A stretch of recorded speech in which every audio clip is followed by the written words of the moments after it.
que não somos maiores, que não devemos nos sentir privilegiados, que muito mais importante que tudo isso, não devemos inferiorizar ninguém, não devemos olhar para ninguém com um grau de superioridade, não devemos, ó Deus, estabelecer aqui critérios e acepções de pessoas, porque o Senhor não fez isso com a gente, Senhor. Basta eu me lembrar de quem era, basta eu me lembrar de onde o Senhor me tirou, basta o Senhor me lembrar daquilo que o Senhor fez por mim. Pai, em nome de Jesus, nos faça entender isso, e que a Tua palavra seja a fonte desse conhecimento, em nome de Jesus.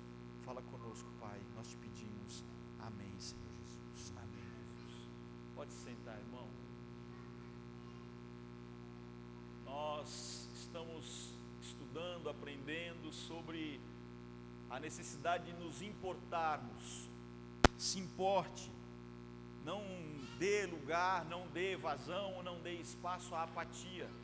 Há uma apatia ligada à nossa vida espiritual, ligada à nossa conexão e às nossas responsabilidades com Deus, mas também ligado àquilo que nós devemos, o que devemos fazer uns para com os outros. Devemos nos importar, devemos deixar a apatia de lado, e dando continuidade àquilo que nós já temos aprendido desde ontem, a nossa ideia, a nossa petição a Deus, é que a gente seja aqui capaz de falar um pouco sobre esse tema, que a gente se importe sem preconceitos. Olhar para isso parece muito óbvio, muito fácil, pensarmos assim, não, mas nós não temos esse tipo de coisa, nós não vivemos esse tipo de coisa, essa não é a nossa realidade. Não, nós, sim, indiscutivelmente não somos preconceituosos, indiscutivelmente não fazemos acepções de pessoa, indiscutivelmente isso não serve para a gente. Talvez sirva sim. E se a palavra de Deus nos manda ficar atentos sobre isso, é porque sim, serve sim. Porque talvez em várias oportunidades ou em várias situações da vida, fomos sim aqueles que fizeram algum tipo de acepção.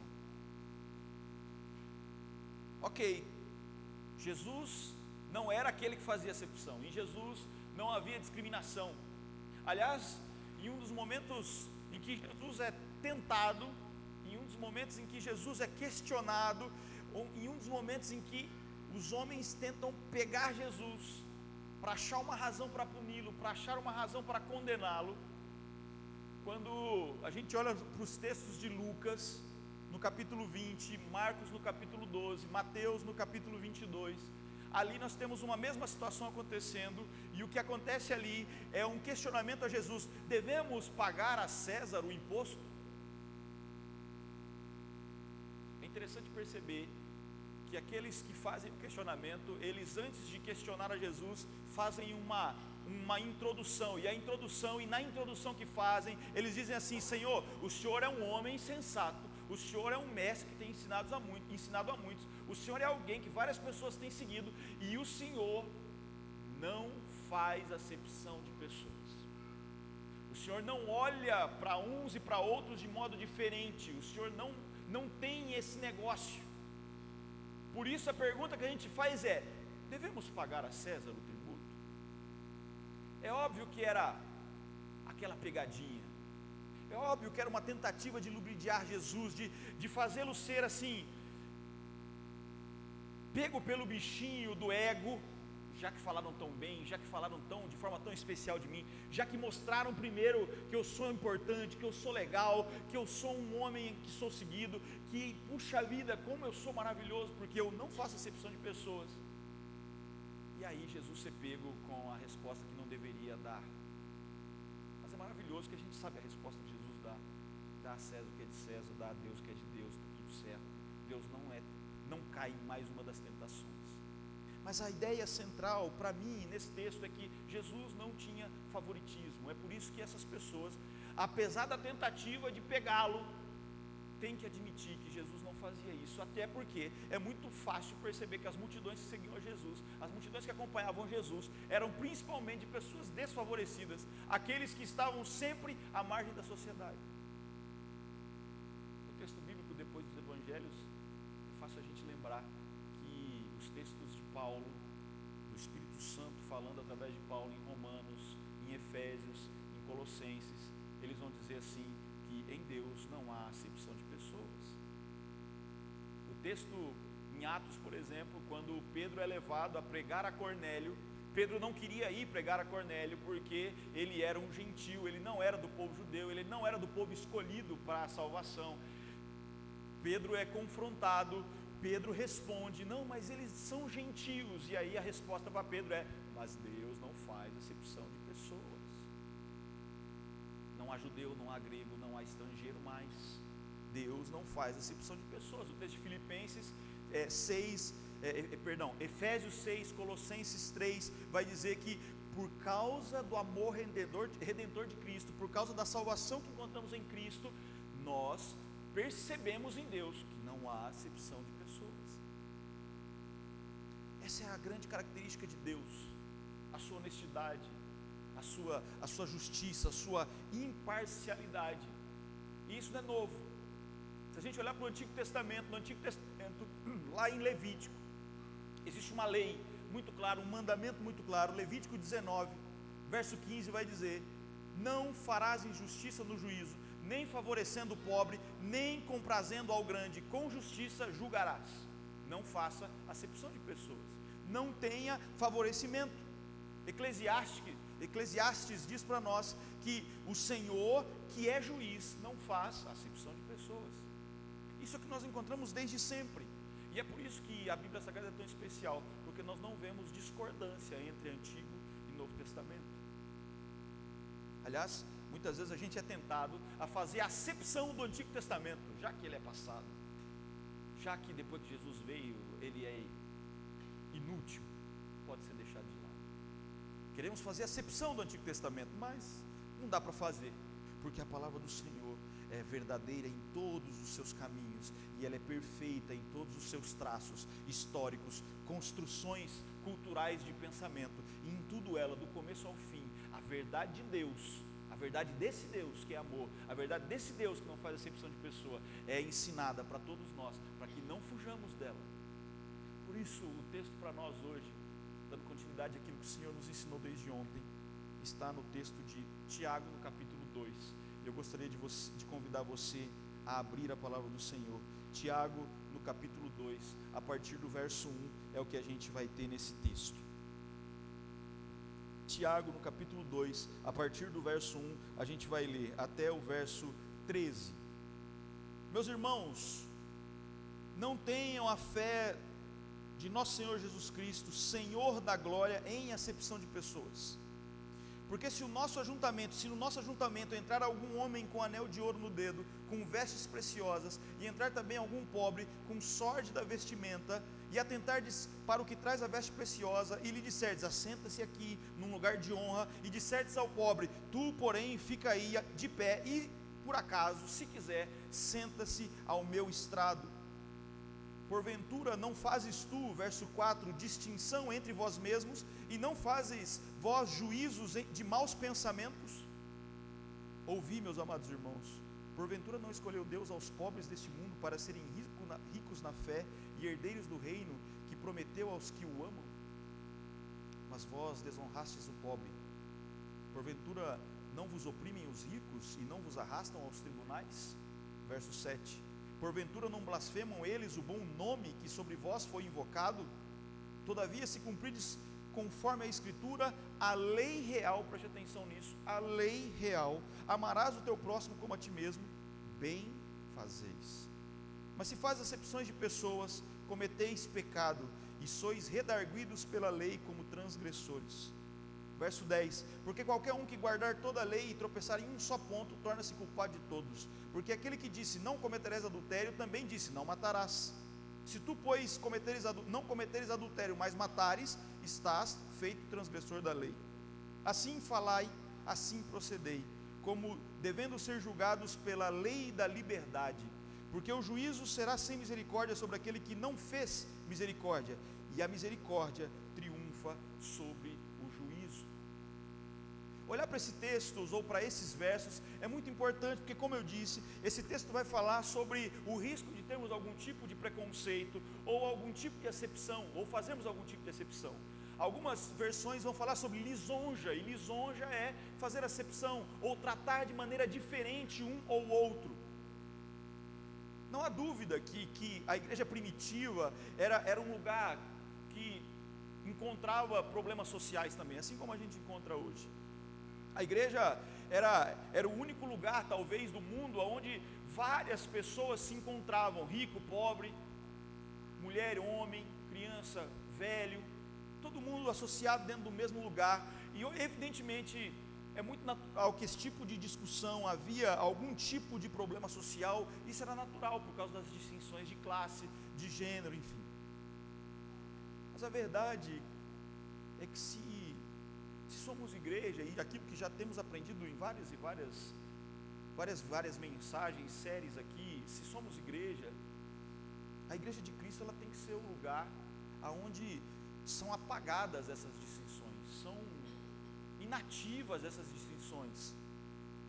Quando os homens se reúnem na presença de Deus, aquele que é o Rei da Glória, como já lemos aqui, né? Vamos voltar em cada um desses textos. Quando a gente olha para esses textos, a gente tem que entender que ali não pode haver distinções. É por isso que o verso 1, 2, 3 e 4 vai falar, cara, não faça distinção. Não viva a verdade do Evangelho de Cristo, a fé que você recebeu de Cristo Jesus, o Senhor da glória, em acepção de pessoas, porque no vosso ajuntamento não pode ter esse tipo de coisa. E aí é muito interessante olhar para aquilo que o texto vai nos mostrar. Se você prestou atenção, no verso 2, ele vai fazer a comparação entre duas pessoas que entram dentro da igreja. Um homem rico, com boas roupas, com anéis nos dedos, e um pobre. A distinção é clara. E aí, por isso que eu disse que talvez no primeiro momento a gente pensa, não, mas para a gente não é necessário falar essas coisas, para a gente não precisa, nós não vivemos isso. Poxa vida, mas o exemplo que Tiago dá é um exemplo para dentro da igreja. E se entra um homem rico, bem vestido, com muitos anéis, e tudo bem, para a gente pode pensar, não, o cara com muito anel, tal, talvez não tenha muito a ver com a gente aqui, mas entra com um bom relógio, com um bom perfume, um anel bem grosso, um carro legal para na porta, um terno bem cortado, ou uma roupa bem cortada, e aí? O que a gente faz? Será que esse a gente vai tratar melhor? Será que esse a gente vai ter mais cuidado? Será que com esse a gente vai expressar um pouco mais de carinho, um pouco mais de vontade? Puxa, que bom que você veio! Do que se chegar um pobre, mal vestido, talvez não com um perfume tão bom. Será que nós trataremos do mesmo jeito? Será que o carinho será o mesmo? A realidade desse texto ela é importante para nós, porque já na época, entre os rabinos, havia uma lei interna, dentro dos seus concílios, havia uma lei, uma escrita que dizia assim, olha, se entrar na sua igreja, na hora que você estiver pregando, algum rico, não pare a sua pregação por nada, não preste atenção nele, não pare o seu sermão para arrumar um lugar para ele, deixa que os outros irmãos arrumam um lugar para ele, com todo amor, com todo carinho. Mas se entrar um pobre, um maltrapilho, pare o que você está fazendo, encontre esse homem, essa mulher, aonde ele estiver, leve-o para o lugar para sentar, e se for necessário, você senta no chão. Essa era a transmissão dada aos homens que eram os pregadores, e isso é aquilo que eles vivem segundo o que a palavra de Deus nos ensina. Perante a glória do Senhor, perante a presença dEle, perante a palavra dEle, perante a ação dEle, não pode haver distinção de pessoas. E a realidade aqui, veja que o texto bíblico aqui não fala de negro, branco, amarelo, não fala de gênero, ele está falando de pobre e rico, porque esse sim é um espectro social que em qualquer ambiente, em qualquer país, em qualquer lugar, muitas vezes há sim a distinção para aquele que está mais bem vestido, que está mais organizado, que está mais arrumadinho, que está mais cheiroso, que tem mais coisas de valor nas mãos, nos braços, nos pés, enfim. porque a gente acha que é bom, porque a gente acha que merece, e muitas vezes a gente deixa aquele mais humilde meio de lado, sem muito interesse por ele. Puxa vida, se a gente olha para a realidade do que a Bíblia nos ensina, a Bíblia não fala nada contra ser rico, a Bíblia não fala que a gente tem que ser pobre, que a gente tem que ser miserável, a Bíblia não fala nada disso, mas a Bíblia tem alguns acertos em relação a esse ponto, em alguns cuidados, algumas indicações, algumas recomendações. Tome cuidado para que a sua riqueza não tome o lugar de Deus no seu coração. Ai daquele que procura tesouros nessa terra, enquanto que o que mais importa é o tesouro no céu, porque o da terra a traça corrói, o ladrão rouba, perde o valor, mas a do céu tem valor incalculável e ninguém tomará de você.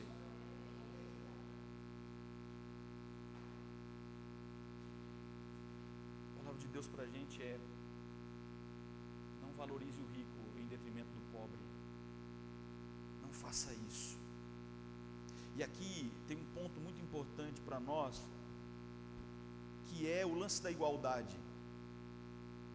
Não fazer acepção, não tratar com lisonja um ou outro, para nós é algo muito importante. Sabe por quê? Porque de verdade, quando a gente olha para nós, como seres humanos, a nossa diferença aqui, olhando para a gente, veja que se tem rostos completamente diferentes, estruturas completamente diferentes, tamanhos completamente diferentes, cor de cabelo diferente, muita diferença, mas a nossa diferença, biologicamente, 0,1%. É tudo isso que somos diferentes um do outro.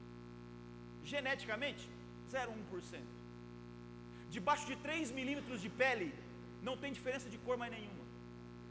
Mas a gente faz acepção pela cor, a gente faz acepção pela roupa que veste, a gente faz acepção pela inteligência que talvez mostre. A gente faz. E a Bíblia Sagrada está dizendo: não faça isso. Não faça isso, porque como lemos no texto de Efésios 4, o texto que eu li inicialmente aqui para a gente, nós somos um só corpo, um só Espírito, formados por um só Espírito, chamados pela mesma esperança, só há um Senhor, só há uma fé, só há um batismo, só há um Deus, este é Pai de todos, é sobre todos, é por todos e é de todos, e é a graça revelada em Cristo Jesus que nos torna iguais. Nós somos um por causa de Cristo, porque deixamos que diferenças nos façam olhar para outros de maneira deturpada. Nós somos iguais na nossa origem. A nossa origem é a mesma. Para quem ainda acredita em Adão e Eva, viemos de Adão e Eva. A origem é a mesma. Os elementos que formam Adão e Eva e formam essa parede que você está vendo, esse celular, esse piso, são os mesmos átomos que formam você e formam a parede e formam o ventilador. Os mesmos átomos. Temos a mesma origem, temos a mesma base, mas muito mais importante que isso, temos a mesma redenção, porque por nós morreu Cristo Salvador. Então nós temos a mesma base, a mesma origem, a mesma redenção, porque achamos algumas vezes que podemos ser melhores do que os outros. É isso que a palavra diz para a gente: não faça isso. Se você faz isso, verso 4, você está fazendo distinção entre vocês mesmos. Se vocês estão fazendo isso, vocês não estão com juízos de maus pensamentos, diz o texto no verso 4. Mas aí o texto continua. O texto, a partir do verso 5 até o verso 7, vai dizer: ouvi, meus irmãos, porventura não escolheu Deus os pobres deste mundo para serem ricos na fé, herdeiros do reino que prometeu aos que os amam? Aqui a gente tem uma descrição nesse texto do que é a verdadeira riqueza. O que é a verdadeira riqueza? O texto vai dizer, verso 5: não foi Deus que escolheu os pobres desse mundo para serem ricos na fé? A verdadeira riqueza não é aquela medida pelo quanto a gente tem no banco, não é aquela medida pela roupa que vestimos, não é aquela medida pela casa que nós temos, mas é medida pela nossa fé e pela herança do reino que nos prometeu aquele que nos ama, diz a palavra do Senhor. Essa é a verdadeira riqueza, isso é o que mais importa. de novo, aqui a gente não é maluco, a gente não é besta, a gente não está falando que não precisa, não pode buscar alguma riqueza, não pode buscar algum conforto, que não pode buscar uma boa roupa, um bom carro, uma boa casa. Não tem problema isso. A questão que já falamos, quando falamos sobre ídolos, isso não pode ser o centro do seu coração, ele não pode tomar o lugar de Deus no seu coração. É por isso que um dos pontos que Tiago vai colocar para a gente, o irmão de Jesus aqui, como já falou o pastor Beto ontem, é que, talvez você alcance muitas riquezas aqui, você alcance muitas coisas materiais aqui, mas o que mais importa é a riqueza da fé em Cristo Jesus. Isso que mais importa para você. É interessante pensar nisso, porque Jesus, o mesmo Jesus que a gente já falou, aquele que já aprendemos, que inclusive aqueles que queriam disputar com ele, disseram que ele não tem acepção de pessoa. Jesus, quando faz a sua primeira pregação, lá numa sinagoga em Nazaré, Lucas 4, verso 18, ele vai dizer: porque o Senhor me ungiu para anunciar as boas novas aos pobres. A resposta de Jesus às perguntas que João e seus discípulos faziam, ele vai fazer uma afirmação dizendo: aos pobres está sendo pregado o Evangelho de Deus. Mateus 11, verso 5. A primeira bem-aventurança, lá em Mateus 5, é: bem-aventurados os pobres de espírito, porque deles é o reino dos céus. De novo, a gente está olhando aqui para esse texto, porque na igreja em que pela qual Tiago pregava, aquela igreja dispersa, que precisava entender o Evangelho de Cristo, já havia ali uma realidade de acepção de pessoas. E ele está dizendo para essa igreja: não façam isso. Ele está dizendo para nós: não façam isso também. Ainda mais, o texto em Coríntios, o Espírito Santo usando a Paulo vai dizer: irmãos, reparai pois na vossa vocação esta, que vocês não foram chamados como aqueles que são os mais sábios segundo a carne, nem muitos poderosos, nem muitos nobres de nascimento. Deus escolhe as coisas loucas desse mundo para confundir as sábias. Vocês são ricos na fé, vocês precisam buscar a fé em Cristo Jesus, isso é mais importante. A herança do reino para vocês é muito mais importante. O texto de Tiago nos esclarece que o Evangelho é especialmente precioso para os pobres. O Evangelho dá umas boas-vindas àqueles que na normalidade não são aceitos pelos outros. Por isso disse aqui no começo, a igreja é um lugar que recebe todos. A igreja é um lugar que tem a intenção de acolher a todos, os mais e os menos socialmente vistos, os mais ou menos preparados intelectualmente, os mais ou menos poderosos, como diz o texto de Coríntios. A gente olha para esse texto, a gente olha para pessoas que por alguma razão não são aceitos pelo mundo. E que razão é essa? Pobreza. Detalhe é que Tiago, ele joga na cara alguma coisa daqueles que estão ouvindo essa mensagem. Verso 7 e verso 8, olha o que diz: verso 6: mas vós desonrastes o pobre, porventura não vos oprimem os ricos e não vos arrastam aos tribunais? O que Tiago está dizendo para essa igreja: olha, vocês estão babando o ovo dos ricos, vocês estão adulando aqueles que chegam aqui com anéis nos dedos, aqueles que parecem com uma roupa bonita, aqueles que parecem ser mais especiais, mas são esses que por se acharem superiores, pegam vocês no meio das ruas, quando vocês devem alguma coisa para ele, batem em vocês, esbofeteiam vocês e levam para os tribunais. E aí, de verdade, irmão, aqui nós não estamos exagerando, essa é a história. Era assim que se vivia. Se você lembrar da parábola de Jesus sobre a misericórdia, ele vai falar de um homem que devia muito pouco dinheiro, vai lá, pede misericórdia, não, mentira, o homem que devia muito dinheiro ao rei, vai lá, pede misericórdia ao rei, o rei ouve o pedido dele e o rei perdoa. Mas aí o texto continua, e aí esse homem que foi perdoado da sua dívida, encontra um que deve para ele uma mixaria. Mas o texto vai dizer, e ele pede misericórdia, esse homem pobre pede misericórdia, e o que ele faz? Pega o homem, dá uns tapas e leva para a prisão. disso que o Tiago está falando aqui. Vocês ficam querendo adular pessoas que na verdade são aqueles que te oprimem. Porventura não são eles que blasfemam, verso 7, o bom nome sobre o qual vós sois invocados. Do que ele está falando? Parece estranho esse texto, mas o que ele está falando? Ele está falando dos cristãos. Os irmãos recebem pela primeira vez o chamado de cristãos lá em Antioquia, e a gente pensa assim, que maravilha, eles devem ter ficado orgulhosos, nossa, somos cristãos. Mas não era, irmão, aquilo era uma zombaria. Eles estavam zoando com a cara. Olha aí os cristãos, olha aí. Só que o processo de Deus é tão especial que essa zombaria é transformada posteriormente em honra. E aí, a ideia que Tiago está trazendo aqui é: olha, esses homens que esbofeteiam, esses homens que não têm misericórdia, essas pessoas que não têm, que fazem acepção de pessoas, será que eles não estão envergonhando, blasfemando o nome de Cristo? São eles, não são os que blasfemam o bom nome que vocês são invocados, ou pelo nome que vocês são chamados, cristãos?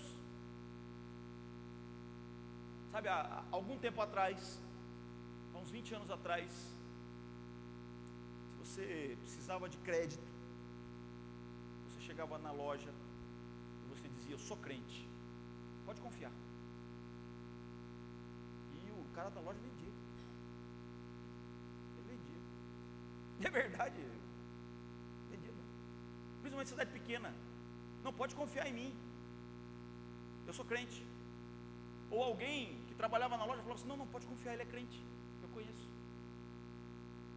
Depois de algum tempo, quando a gente diz que é crente, aí é que não confiam na gente. Porque aqueles que são chamados de cristãos envergonham o nome de Cristo. É isso que o Tiago está falando. Muitas vezes esses que vocês adulam são os que envergonham o nome de Cristo. Não façam isso. E aí Tiago vai falar de uma lei real. Verso 8: todavia, se cumprires conforme a Escritura, a lei real, amarás o teu próximo como a ti mesmo, bem fazeis. Tem um detalhe aqui, e eu falei, preste atenção, bem real, lei real. Por que Tiago fala disso? Porque evidentemente haviam muitas regras, porque evidentemente haviam os fariseus, os saduceus, as diferentes linhas de pensamento, que tinham as suas próprias regras.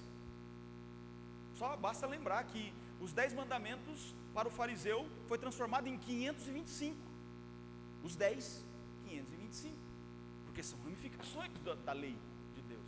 E aí, essa lei é uma lei que eles tinham que seguir. Mas o que Tiago fala? Olha, eu não estou falando para vocês seguir lei de homem, eu não estou falando para vocês seguir qualquer coisa, eu quero que vocês sigam a lei real, ou seja, a lei que é do rei, a lei que provém de Deus e não do homem. Eu quero que vocês sigam algo que vem dele. E o que ele pede de vocês?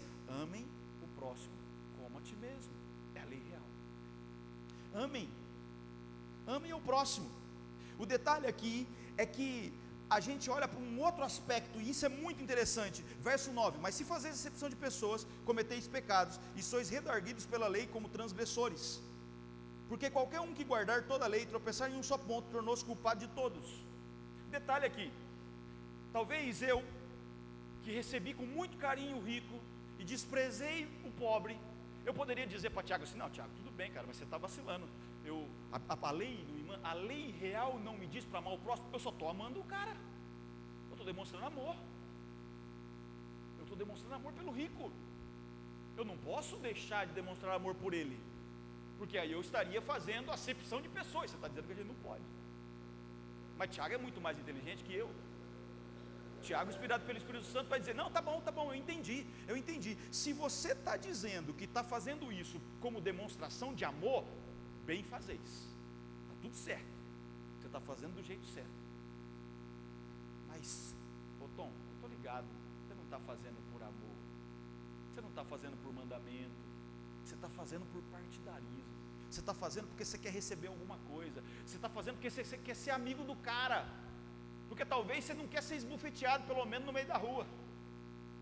Você não está fazendo por amor, você não está fazendo porque realmente está ali cumprindo a lei real, você está fazendo isso porque você quer alguma coisa em troca. Não faça isso. Porque se você faz isso, se você ama com acepção de pessoas, se você faz isso com algum propósito posterior, se você faz isso com algum objetivo que está escondido, você está descumprindo, você é transgressor da lei, porque todo aquele que guardar toda a lei, mas transgredir um deles, é culpado de todos. Aqui tem um negócio interessante. Se você continuar lendo o verso 11, vai dizer assim: porque o mesmo que disse, não cometerás adultério, também disse, não matarás. Então, se você não cometer adultérios, mas você matar, você é transgressor da lei do mesmo jeito, porque quem deu a ordem é o mesmo. A maravilha do texto para nós aqui, no verso 10 e verso 11, é que Tiago mostra a totalidade da lei. Ele mostra que a lei como um todo é a vontade de Deus para o seu povo. Não viva pela metade, não faça pela metade, não faça com partidarismo, não viva de maneira adequada aos seus critérios, não viva segundo a sua lei, mas segundo a lei real. Cumpra isso de maneira integral, porque a lei é total. Por fim, nós somos levados ao verso 12 e o verso 13, e o verso 12 vai nos dizer: assim falai, assim procedei, como devemos ser julgados pela liberdade da lei. Porque o juízo será sem misericórdia sobre aquele que não fez misericórdia, e a misericórdia triunfa sobre o juízo. Existem dois pontos importantes quando a gente chega no final dessa história, no final dessa sessão. O que Tiago traz para nós aqui é que o cristão vive sobre a lei da liberdade. Olha o texto: vocês serão julgados pela lei da liberdade, assim falai, assim procedei. E o que ele está falando aqui, mano, não finge que ama, dizendo que só fez o carinho ao rico porque a lei diz para mandar. Não finge isso. Assim você fale, assim você proceda, porque a lei que rege você é uma lei da liberdade. É a lei da liberdade. E é interessante, como a gente já conversou ontem, inclusive durante a escola bíblica, que a gente pensa que liberdade é não estar sobre a lei, que liberdade é você não ter nada para seguir, é não ter regra nenhuma para obedecer. A gente pensa que liberdade é fazer o que eu quiser, mas a gente já aprendeu que o pecado nos faz sim, esse sim nos faz escravos. O que acontece aqui nesse texto é que Tiago está dizendo para a gente assim: cara, se você obedece à totalidade da lei, se você segue o que realmente Deus mandou, se você ouve o que Deus falou, dizendo que você deve amar a Ele acima de todas as coisas, com todas as suas forças, com todo o seu entendimento, com toda a sua sabedoria, com todo o seu coração e com toda a sua mente, faça isso de maneira integral. Agora tem mais um passo: ame ao próximo como a ti mesmo, e faça isso sem acepção de pessoas, porque a lei que está sobre você é a lei da liberdade. O que Tiago está querendo dizer para a gente é que, diferente do judeu ortodoxo, diferente do fariseu, o cristão não é alguém cuja vida é governada por uma série de leis e regulamentos impostos pelo homem, mas são guiados pela lei expressa no coração de Deus, que é um impulso interior do amor de Deus por nós. Não faça isso, meu filho, porque isso vai te fazer mal. Não siga por esse caminho, meu filho, porque você vai sofrer. Não faça essa escolha, meu filho, porque lá na frente eu sei o que vai rolar. A palavra de Deus para nós, os alertas de Deus para nós, as placas dos mandamentos para nós, indicam aquilo que nos trarão liberdade e muito mais do que isso, que nos trarão felicidade, amor, segurança, estabilidade, diferente do que o mundo pode oferecer para nós. Por fim, o texto no verso 13, ele vai falar para a gente: vocês precisam fazer as coisas e vocês precisam experimentar na vida de vocês misericórdia, porque aquele que faz as coisas com misericórdia encontrará também misericórdia. O salmista vai dizer: com o misericordioso demonstrarás misericordioso. Quando Jesus fala conosco lá em Mateus 5, nas bem-aventuranças, ele vai dizer: bem-aventurados misericordiosos, porque eles alcançarão misericórdia. Mateus versos 6, 14 e 15: porque se perdoardes aos homens as suas ofensas, também o Pai Celeste de vocês perdoará a vocês. Mas se vocês não perdoarem as ofensas de vocês, como vocês esperam que o Pai perdoe? Nós somos chamados a viver uma vida de misericórdia, e é muito interessante olhar para como o texto se fecha falando de misericórdia, porque quando quando a gente age na nossa vida com misericórdia, não há como ter acepção de pessoas. Não dá para ter partidarismo, não dá para ter lisonjas, não dá para ter escolhas sobre quem merece ou quem não merece certos tratamentos. E aqui, eu não posso deixar de falar sobre aquilo que é mais importante. Tiago fala do pobre, ele é muito objetivo: pobre, rico, façam o balanço certo desse negócio, equilibrem as coisas certas nesse negócio, para de palhaçada, para de justificar a lisonja com base no mandamento, porque você está sendo mentiroso, não faça isso.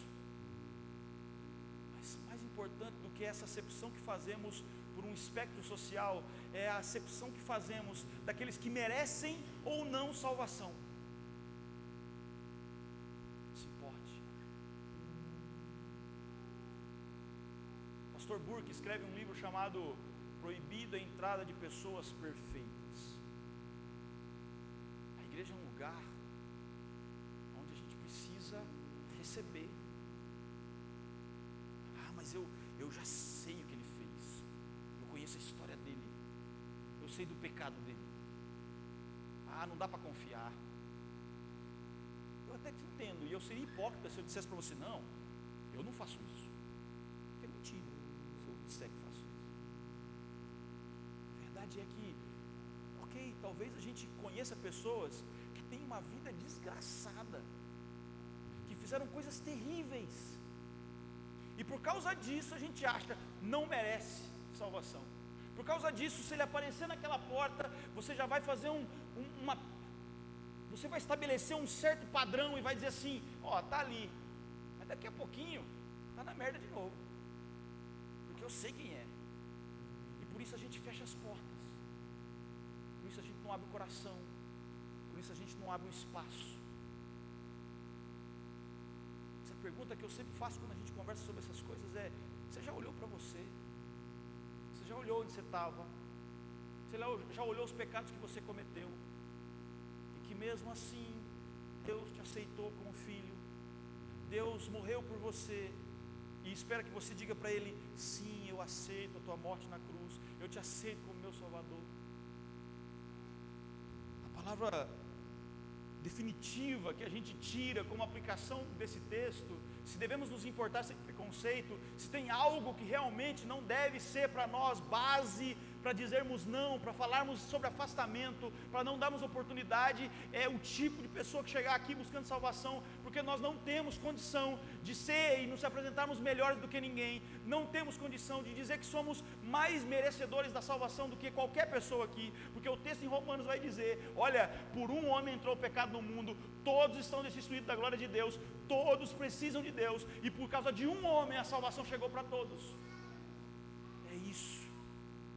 Podemos fazer acepção de pessoas. Sabe por quê? Porque o texto final que o irmão Atílio leu para nós, o diácono Atílio leu para a gente na sua introdução aqui, é: toda boa dádiva, todo dom perfeito vem do alto, descendo do Pai das luzes, em que não há mudança e nem sombra de variação. Tudo aquilo que recebemos, tudo aquilo que de graça recebemos, tudo aquilo que por amor recebemos do alto, pela misericórdia de Deus, pelo amor de Deus revelado em nós. Que a gente, em hipótese nenhuma, perca essa história da nossa mente, perca essa história do nosso foco, sabendo que Deus é aquele que também salvará aqueles que para nós não merecem, aqueles que para nós são inferiores, aqueles que para nós não são tão importantes assim. Que Deus nos livre desse tipo de pensamento e que a gente se importe sem preconceito, em nome de Jesus.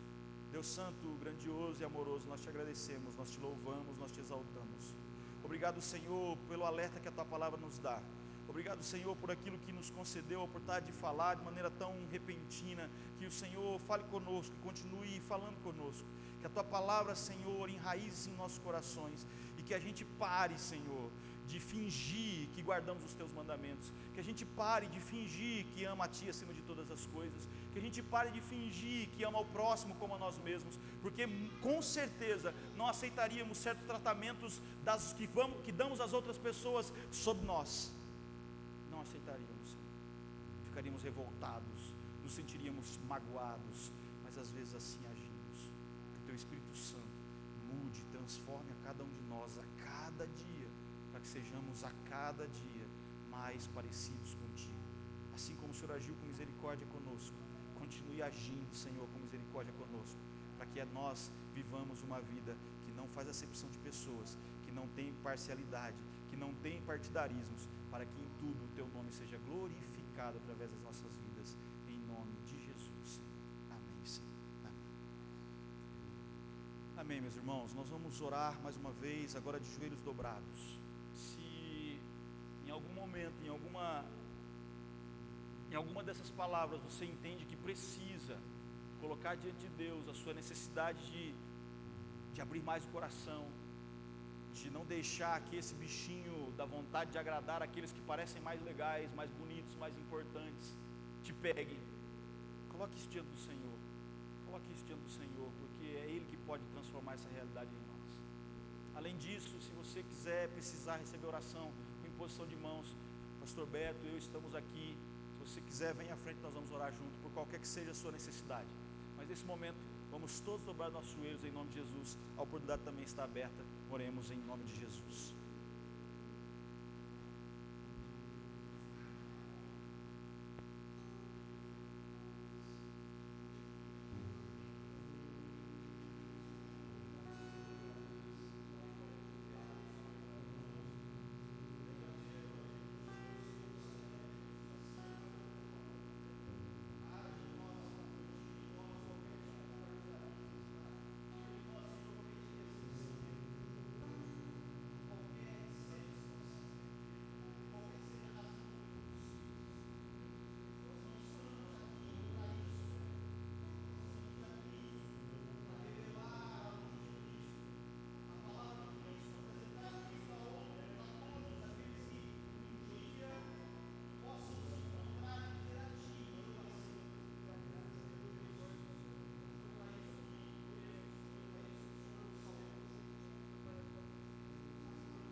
Falei há pouco que a diferença entre nós é muito pequena, biologicamente, geneticamente, sobre as nossas peles, muito pequena.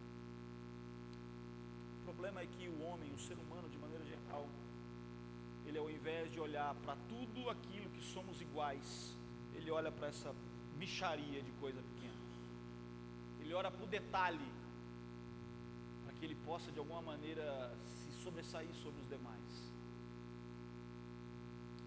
Fez iguais, base, origem, redenção. Que a gente deixe de olhar para aquilo que nos diferencia e olhemos mais para aquilo que nos torna iguais, para aquilo que nos torna família, para aquilo que nos torna corpo, guiado somente por uma cabeça, que é Cristo Pai Santo, leva-nos em paz para as nossas casas, cuida de nós durante essa semana, abençoe os nossos irmãos que aqui estão, aqueles que assistem online também, Senhor, que tua palavra seja revelada a todos nós. Se algo ainda precisa em nós ser realizado, Senhor, faça pelo teu Espírito Santo. Deus, habita em nós, usa-nos, ó Deus, transforma-nos, ó Deus, no que for necessário. Nos faça deixar a apatia de lado em todos os níveis que ela pode se estabelecer. Não nos deixe cair nessa tentação e nesse pecado, Senhor. Cuida de nós, usa os nossos irmãos no trabalho, na escola, em cada passo, para que ali, ó Deus, as pessoas vejam que o Senhor é revelado através delas. Deus, em tudo isso, nós nos despedimos agora dizendo que a graça do nosso Senhor e Salvador Jesus Cristo, o amor de Deus Pai Todo-Poderoso, a comunhão e consolação do Espírito Santo sejam com cada um de nós, agora e para sempre, em nome de Jesus. Amém, Senhor. Cumprimente seu irmão, que Deus te abençoe e boa semana em nome de Jesus.